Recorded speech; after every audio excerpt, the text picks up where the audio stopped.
За юуны өмнө бас угаар гэдгийг ерөнхийдөө бас товчхоноос мэдээлж тийм ээ. За угаарын хий гэдэг маань ерөнхийдөө тухайн яг угаарталтанд орчиж байгаа орчинд бол ерөнхийдөө өнгө өнөр амтгүй маш хөнгөн хий байдаг. Ахууранд бол ганц хүн гээд нэг хоёроор угаарсан гэж бол байдгүй л дээ. Гэр бүлэрээ байж дээ хамгийн гол эрсдэл нь.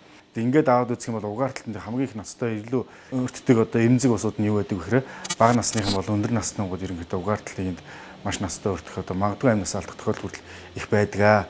За ийм ерөнхийдөө ард иргэд маань хүүдэн сэрүүний улирал нь ирж нийнтэй холбоотойгоор одоо өөрсдөө аюулгүй байдалтай гэр бүлийнхаа гишүүдийнхээ амь насыг аврах зорилгоор мэдээж энэ одоо хэлж ирэхгүй хийсэж ирдэг зовлонгоос айлхаад бид нар өөрсдөө хамгаалалт бүрэн боломж байдаг учраас одоо иргэдэд анхаарлаа хэлэхэд яндангоо маш сайн хөөл. За дээрээс нь тэр одоо гэр орны дулаалгаа маш сайн хийж хэрэгтэй. Ямар галгаа одоо галгаатай зуух байдаг те тэрийг маш сайн одоо ахиж хянж шалгах. За дээр бирсэн мэдээж ямар түлш хэрглэж байгаа хүртэл зөв сонгох хэрэгтэй. Угаарын хийн хорлоос хамтдаа үргэлжлэн сэргийлцгээе.